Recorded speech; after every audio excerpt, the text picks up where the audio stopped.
Hi friends, welcome to my channel. ఈరోజు మనం సాఫ్ట్గా అండ్ ఫ్లఫీగా ఉండే ఇడ్లీ ఎలా చేయాలో తెలుసుకుందాం. దీనికోసం మనం గ్లాస్ మినపప్పును నానేసుకోవాలి. అలాగే 3 గ్లాసెస్ ఆఫ్ ఇడ్లీ రవ్వను నానేసుకోవాలి. మనం మినపప్పుని ఒక 3 అవర్స్ పాటు నీళ్ళలో నాననివ్వాలి.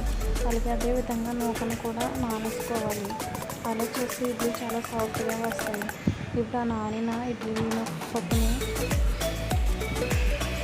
గ్రైండర్లో వేసి బాగా మెత్తగా పేస్ట్ అయ్యే వరకు కావలసిన వాటర్ వేసుకుంటూ మెత్తగా రుబ్బుకోవాలి.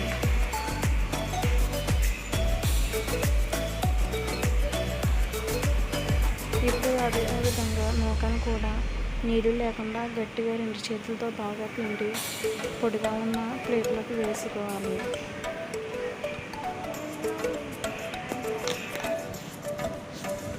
అలా నూక మొత్తం వేరే ప్లేట్లోకి గట్టిగా పిండి నీళ్ళు లేకుండా చేసుకొని వేరే దాంట్లోకి వేసుకోవాలి.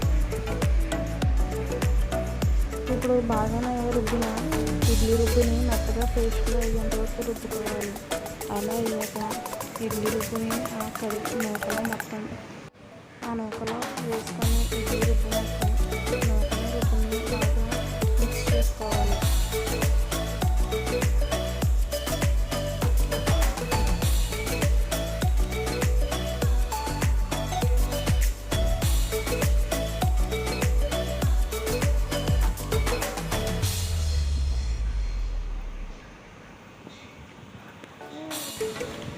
ఇప్పుడు ఇడ్లీ పిండి నూక రెండు బాగా కలిసే విధంగా బాగా కలుపుకోవాలి.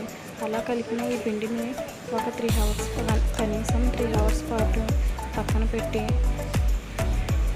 ఉంచుకోవాలి. ఆ తర్వాత మనకు కావాల్సిన రుబ్బులో సాల్ట్ కలుపుకొని ఇడ్లీ మోస్లో వేసి ఇడ్లీలు వేసుకోవాలి. దీన్ని మనం గ్యాస్పై పెట్టి ఇడ్లీ బాగా ఉడికేంత వరకు ఉంచుకోవాలి.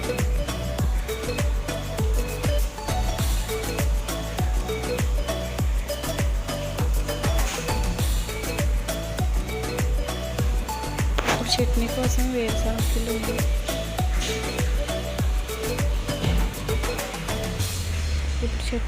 వేరుశనగలు ఒక పాత్రలో నూనె వేసి బాగా వేయించుకోవాలి.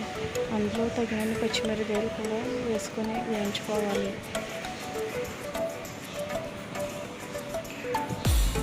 ఇప్పుడు ఇలా వేయించుకున్న పల్లీలు, మిర్చి, వెల్లుల్లి, జీలకర్ర వేసి సాల్ట్ వేసి బాగా మిక్సీ పట్టుకొని చేసుకోవాలి.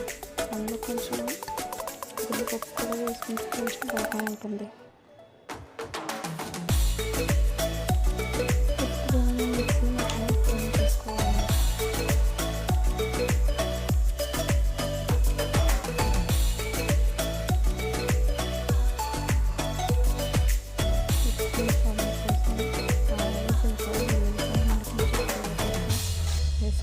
కొంచెం ఆయిల్ వేసుకొని తాలింపు వేసుకుంటే ఇంకా టేస్టీగా ఉంటుంది ఇడ్లీ ఇంకా చట్నీ రెడీ.